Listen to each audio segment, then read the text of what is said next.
Bueno, muchísimas gracias. La segunda vez que me subo aquí. Para mí, en lo personal, es un motivo de mucho orgullo compartir escenario con María Victoria, que se haya aventado a hacer este tipo de formato que es de pie. Yo pertenezco a las personas que somos groupies de la Fundación Ideas para la Paz, porque, digamos, pues es uno de los centros de pensamiento más importantes que tiene Colombia. Y siendo un centro de pensamiento, sostener unas conversaciones como tiene la Fundación Ideas para la Paz sin dejarse desviar por lo que está pasando en cada día es muy importante. Entonces, para mí es supremamente, estoy muy agradecido con María B porque haya querido estar acá. No, muchísimas gracias, Jaime. Realmente, bueno, este es el momento de las, ¿no? Sí, De la declaración de amor. Entonces, no, para nosotros en la Fundación y para mí personalmente, Jaime, es un gran honor que me hayas invitado a compartir contigo en este formato nuevo. Vamos a ver cómo nos sale. La presentación que vas a hacer sobre este informe, que es, yo creo que da un aporte muy, muy grande para el tema de los PEDET y bueno, lo que vamos a ir conversando. Entonces, Jaime, de verdad, muchísimas gracias por invitarme y por siempre estar ahí en estas conversaciones con nosotros. Gracias.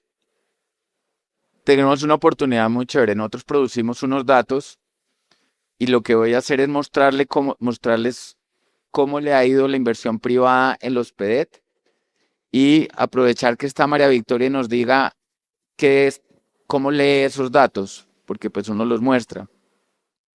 Yo parto de un principio y tengo un sesgo y es que le doy demasiado, puede que yo le doy un valor mucho más grande al sector privado de lo que muchos le dan. Para mí el sector privado es un motor de transformación enorme y yo siento que no es posible la transformación sin el sector privado. Entonces, desde que se firmó el acuerdo de paz, nos dedicamos a seguir los indicadores con el apoyo del Centro Internacional para la Empresa Privada y ahora con el PNUD actualizamos el último reporte. Y quiero empezar anotando una cosa y es que el acuerdo de paz fue muy buen negocio para la inversión privada. Fue, digamos, yo sí creo que en las circunstancias actuales el sector privado es el que puede defender el acuerdo de paz. Bueno, eso es cierto. Y más que defender el acuerdo de paz, yo creo que lo importante de este trabajo que ustedes hacen de estar monitoreando lo que está pasando en estas zonas, o sea, independientemente del acuerdo de paz, estas zonas son las zonas que concentran realmente los problemas y los rezagos más grandes, los problemas de violencia organizada y los rezagos más grandes en términos de fragilidades institucionales. O sea, sí o sí son regiones que tenemos que seguir mirando y que llevamos mirándolas hace décadas. O sea, los PEDET es un instrumento más de focalización en el cual esperamos que hay que seguir. Y el sector privado, lo que hemos visto es que nosotros compartimos, somos una organización de origen privado, del sector privado, y estamos convencidos de que esto sin sector privado no se logra el desarrollo económico. Sin embargo, sí vemos que hay mucho espacio para mejorar. Porque los desafíos son gigantescos y el Estado solo, lo estamos viendo, no la logra y nos están ganando la partida los grupos armados ilegales y las economías ilegales en algunos de estos sitios. De acuerdo. ¿Qué, ¿Cómo lo hacemos nosotros? Nosotros consideramos que la inversión privada se compone en los primero el tejido empresarial, pequeñas empresas, micro, medianas empresas. La gente piensa que las empresas son solo las grandes que están en este salón, pero son cientos de miles de pequeñas. El aumento en el comercio con los territorios PED, el acuerdo de paz corrió la frontera del mercado y ha fomentado la inversión privada. Y voy a mostrar por qué ha crecido por qué decimos que ha crecido el tejido empresarial, ha aumentado el comercio con los territorios y ha fomentado la inversión privada para el desarrollo. Primero que todo, esto fue el último reporte que mostraron el DANE de reducción de la pobreza multidimensional en los municipios PEDET. Este es el promedio de los municipios de las cabeceras. Este verde es en las partes rural y este es el amarillo. Entonces, desde el 2018 ha habido una reducción permanente de la pobreza multidimensional en los PEDET. Cuanto al tejido empresarial que nos encontramos, en el año 2016, que fue el año en que se firmó el acuerdo de paz, pasó de crearse 5.8 empresas por cada 10.000 habitantes al 9.8. Eso significa que no se había firmado el acuerdo de paz y ya todo el mundo empezó una expectativa. Cuando una persona crea una empresa, no tiene nada, es un acto de irresponsabilidad gigante porque usted no sabe qué va a pasar con la empresa. Solo tiene su optimismo cuando se crea una empresa. Y eso se ha mantenido incluso con momentos picos. Y ya para el año, no se alcanza a ver tanto aquí, pero es el 2024. Si uno lo ve, eran más del doble de lo que se creaba antes del acuerdo de paz por cada 10.000 habitantes las empresas. La supervivencia empresarial a los 3 años, sin embargo, ha venido cayendo. Y eso es un problema serio. Otro elemento importante es el de los prestadores turísticos. Podemos ver, bueno, digamos, se ve más o menos eso, gracias, que hay un aumento de la creación de los prestadores turísticos. Y en materia de comercio formal, que es el ICA, esto tiene un sesgo y es porque incluye a Santa Marta y a Valledupar. Pero en general lo que podemos ver es que el ICA en los territorios PEDET alcanzó a cerrarse al mismo nivel en crecimiento que el nivel nacional. Lo que pasa es que es completamente, no es el mismo. O sea, digamos, hay unas brechas enormes en esa materia de comercio.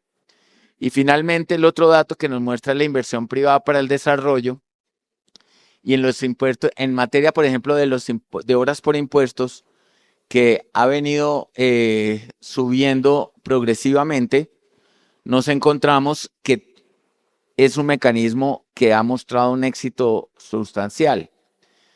Las horas por impuestos le cuesta a las empresas hacerlas. Sin embargo, cuando vemos a dónde ha ido, nos encontramos que Pacífico Medio, el Chocó, hay regiones a donde no han llegado las horas por impuestos. Entonces, esos 3 elementos nos muestran el sector privado. Sí, no, a mí me gustaría, Jaime, que habláramos un poco sobre esas diferencias regionales, porque creo que ahí es donde está el gran desafío y yo creo que el informe nos dice algo muy importante. Ok, por un lado, la estrategia de los PEDET es el camino correcto. Sin embargo, al interior tenemos que empezar a diferenciar, porque hay unas zonas que tienen unos enormes rezagos. Casualmente, mirando todos los indicadores, y Jaime me dirá si estoy en lo correcto o no, me daba la impresión que realmente las 3 zonas más rezagadas en casi todos los indicadores son Pacífico Nariñense, por acá como Putumayo y Catatumbo. Ahí hay un... ¿Ah? Y Chocó. Y Chocó, exacto, exacto. Entonces, y esas zonas, lo que uno ve también, por ejemplo, los 3 grandes enclaves cocaleros del país están ahí, están ahí. No estoy diciendo con ello que, digamos, la manera de desarrollar esas zonas es solamente abordando el problema de la coca, pero sí diciendo que, y tal vez es algo que podríamos trabajar más, es cómo es la interacción de las economías ilegales con las economías legales en estas regiones. Por ejemplo, pensando en, obviamente, la economía cocalera no tiene efectos positivos sobre los ingresos fiscales de estos municipios. Entonces, mientras se enriquecen individualmente y se dinamiza la economía local, eso no tiene ningún efecto positivo sobre lo que más necesitamos, que es fortalecer al Estado y la gobernanza del Estado en esos territorios. Entonces, yo quisiera ver si podemos hablar un poco de esas diferencias. Efectivamente, prospera donde no hay oportunidades. Lo que sí muestra es que los indicadores funcionan mejor en aquellas regiones PEDET donde hay algún tipo de empresa. Buena parte de esas empresas son empresas de carácter minero o de hidrocarburos o empresas productoras de caña o palma o puertos, pero donde hay empresas o de banano. Por ejemplo, Urabá, le va muy bien. Arauca ahí está arrancando. Sí. Entonces, para mí, como pues yo trato de simplificar todo por mi sesgo, sí noto que donde no ha arrancado la cosa es donde no hay empresas.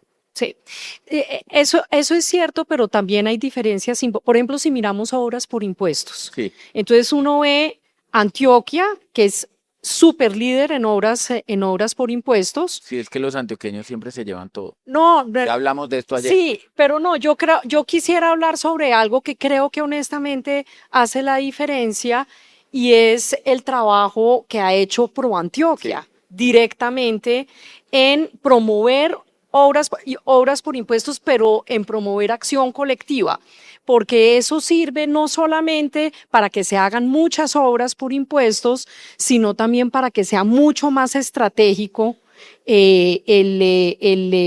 los arreglos de obras por Sí. impuestos. Por ejemplo, lo que están haciendo en Puerto Antioquia a propósito del acueducto que se está haciendo allá, que juntaron, no sé, 20 o más de 20 empresas.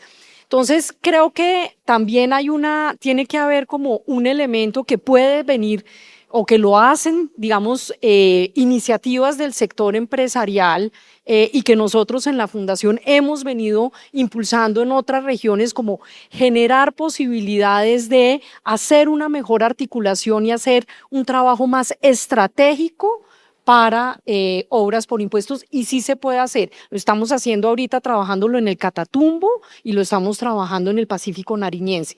Es posible hacerlo de la mano de Naciones Unidas. Usted tiene toda la razón porque usted siempre se ha quejado de que las obras por impuestos se dispersen mucho y cita un caso que es emblemático y existió un vehículo articulador en el cual puso a muchas empresas a hacer un proyecto significativo como el de Puerto Antioquia. Exacto. Entonces, yo creo que ahí se lo digo varias veces a usted, hay un elemento que nosotros estamos proponiendo y es el régimen tributario de reconstrucción para la transformación territorial. ¿En qué consiste? Todos los países y territorios que han pasado por un conflicto se han reconstruido con un régimen tributario. En el caso, por ejemplo, de Irlanda del Norte, quienes vieron Volver al Futuro, el DeLorean se ensamblaba en la zona de Irlanda del Norte que había pasado por la guerra porque había un incentivo para construir allá el DeLorean. Así se ha reconstruido Ruanda, que tiene una de las tasas de crecimiento más altas de África hoy en día. Así se reconstruyó Europa, así se reconstruyó Vietnam. Entonces, lo que nosotros decimos es 4 propuestas para el régimen tributario de reconstrucción que son muy básicas. Y con esto termino mi parte para darle el paso a María Victoria y que nos diga su opinión. Primero, elevemos el cupo de obras por impuestos a 4 billones de pesos. Ojo, eso no tiene un impacto fiscal porque las empresas no quiere decir que no paguen impuestos.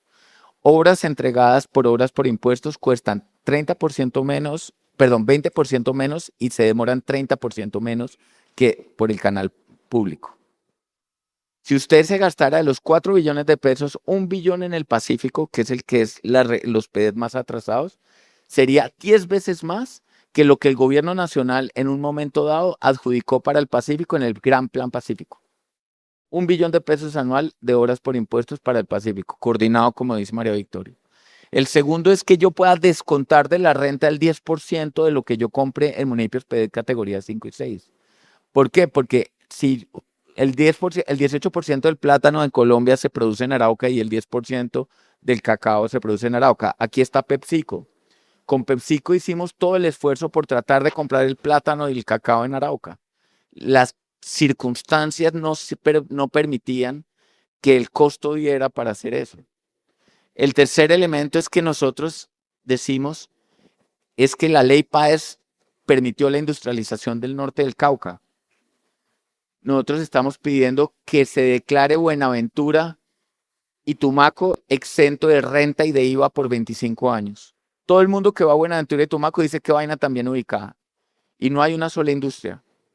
De tal manera que haya posibilidad de crear buenas industrias. Nosotros no vamos a sacar a Buenaventura y Tumaco adelante a punta de artesanías. No, se necesitan inversiones de cientos de millones de dólares.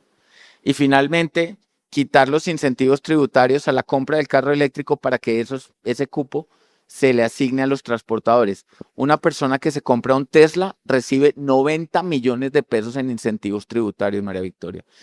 Aquí todos van a salir a comprar Tesla.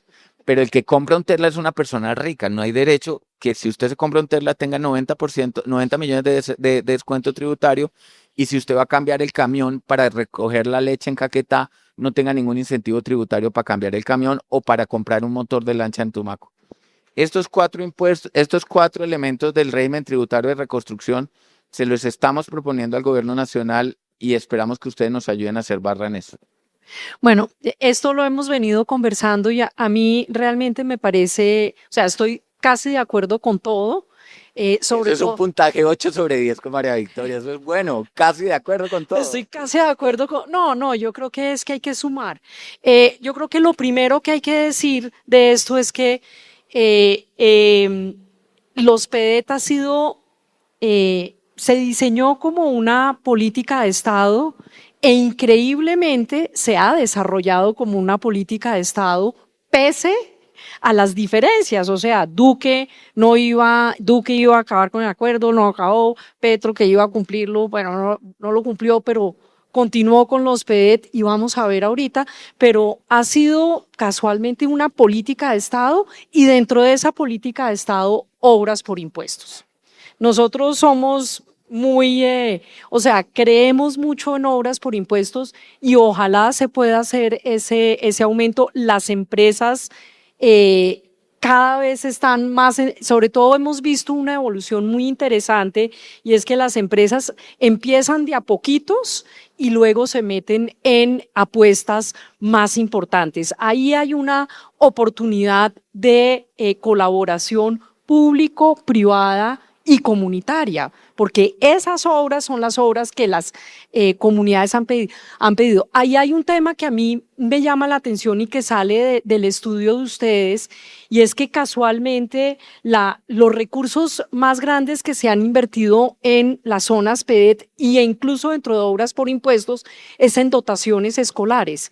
Y casualmente los indicadores de escolaridad han bajado de una manera, yo esa contradicción no logro entenderla, pero un poco las señales, pues yo decir aquí que no invirtamos en educación es casi que un anatema, no lo podría uno decir, pero sí tenemos que pensar en cuáles son esas inversiones que más impactan para cambiar las realidades económicas de estas regiones. O sea, ¿qué es lo que hay que hacer para cambiar las realidades? Uno entiende que arranquemos con dotaciones escolares, pero algo está pasando ahí, Jaime. Yo no sé ustedes qué han pensado. Y simplemente quiero terminar con esto.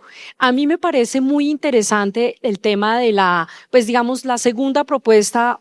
Perfecto, hagámoslo. La cuarta también. La tercera me preocupa un poco por o sea, entiendo el caso de Buenaventura y el caso de Tumaco, pero mire, ¿cuántos programas no se han hecho focalizados en Tumaco?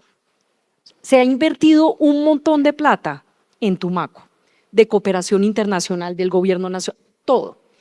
Y hay cosas que no se resuelven, o sea, hay unos temas, por ejemplo, de ordenamiento territorial que tenemos que abordar, o sea, hay unos temas de gobernanza territorial que por más que hagamos esto, no los vamos a resolver y los tenemos que mirar de frente. Los temas, por ejemplo, de justicia local. O sea, no puede ser posible, y usted lo sabe en las encuestas de la MAPS, como cada vez más la gente desconoce a la justicia institucional y reconoce a los grupos armados en las zonas PEDET como quienes ejercen. Entonces, yo sí creo que hay un tema, digamos, de inversiones en capacidades institucionales y de ordenamiento territorial fundamentales que no pasan por acá y que tenemos que mirarlas. Simplemente quería dejar Yo eso estoy ahí. completamente de acuerdo, digamos, Buenaventura y Tumaco pero lo que no hace sostenible toda la inversión pública o de desarrollo en Buenaventura y Tumaco es la ausencia de grandes operaciones productivas y empresariales en esos dos territorios. Entonces, sí, efectivamente es injusticia. Y sobre lo de educación, pues es un problema que ocurrió a nivel nacional y del cual nadie está hablando. el predictor de pobreza está en que una persona llegue a 9º grado en Colombia. O sea, si una persona, no sé si aquí hay gente que tiene o ha tenido hijos adolescentes y saben la experiencia tan surreal que es tener a un chino de esos en la casa, como la primera línea metida en la casa. Es un momento en el cual es difícil. Y esto es entre 6º y 9º grado. Y lo tienen abandonado. Es la primera vez desde que existen estadísticas de educación en Colombia que durante 3 años ha caído la cobertura en educación secundaria en los últimos 3 años. Mientras el gobierno Petro estaba poniendo la 11ª piedra en Arauca, la universidad, en ese momento habían 60.000 personas, 56.000 estudiantes que no habían recibido educación en el colegio desde hacía 2 meses. Entonces, el asunto, digamos, de cobertura, y en el caso de Buenaventura, Buenaventura es la ciudad número 45 en producción de valor agregado del país, la 45, está por encima de muchas capitales, y tiene una cobertura de educación secundaria entre sexto y noveno por debajo del 50%. Entonces, claro, yo sí siento que la razón por la cual hay horas por impuestos en educación es por esa urgencia. Ahora bien, los resultados se van a demorar, pero sí tiene mucho sentido. Y sobre lo de Buenaventura y Tumaco, efectivamente, no se va a resolver si no viene acompañado de una mejor administración de justicia, sin unas condiciones de seguridad mínimas y sin una presencia. Pero creo que todo tiene que ir al tiempo, porque pues lo que quería decir es que los territorios no van a esperar a que termine el conflicto para avanzar su desarrollo y tampoco van a esperar a que construya la carretera. No, me parece esta conclusión la comparto plenamente porque es que tenemos la tendencia a pensar que depende de en qué lado del espectro ideológico estemos parados, la seguridad va primero o el desarrollo va primero. Y en realidad esto no funciona así. Esto va de la mano. Esto va de la mano y los avances que se van logrando en un lado es sistémico. Lo que se va logrando en un lado se va acumulando para el otro lado, pero en el centro tiene que estar una concepción de gobernanza, porque en realidad nosotros hoy en día seguimos hablando de conflicto y ya no tenemos un conflicto para terminar realmente. Lo que tenemos es que trabajar en contener unos actores armados ilegales que avanzan en el territorio, que dinamizan unas economías ilegales que le quitan espacio a unas economías legales que es más difícil de instalar. Entonces, ahí es donde nosotros tenemos que poner el ojo en este círculo virtuoso entre seguridad, gobernanza y desarrollo. Esas son las tres patas que necesitamos. Quería decirle algo ahorita que estaba pensando, pero se me olvidó. Pero era una cosa, era una pregunta que le quería hacer, Jaime, perdón. Bueno, no, se la hago ahí. La dejo para después, pero era buena, no, le iba a hacer una propuesta. No, le iba a hacer una propuesta a Jaime para que nos juntemos a mirar un tema. Y es que yo creo que en el informe, yo creo que podemos mejorar mucho el capítulo de seguridad. Porque yo creo que porque además de todo, en el informe hay como esa visión un poco que es la visión común de sin seguridad no puede haber desarrollo. Pues este país ha habido desarrollo en todas partes sin seguridad. Entonces yo creo que podemos mejorar para entender más como esta cosa. Hay unas enormes paradojas. En el Urabá hicimos una encuesta hace nada nosotros, la gente se siente súper segura, están súper entusiasmados con Puerto Antioquia, no están tan seguros de que eso va a beneficiar a la economía local, pero están con mucha, mucha, mucha expectativa y se sienten súper seguros, pues, pero es un territorio gobernado por el Clan del Golfo. Y así pasa en muchas partes pues digamos, es el núcleo duro del Clan del Golfo. Entonces, y lo que nosotros cada vez vemos más es que esos indicadores que usamos tradicionales realmente no están hablando sobre lo que llamamos las condiciones de seguridad asociada como a estas gobernanzas territoriales de estos grupos. Entonces podemos como conversar de eso porque me parece muy interesante porque sí creemos que el sector privado puede jugar un rol muy importante en generar espacios de gobernanza que le quiten, que nos ayuden a quitarle espacios a estos otros, junto con el Estado. Muchísimas gracias, María B, por compartir el escenario como Pimpinela. Divino, Gracias. ¿no? Saquémonos una foto.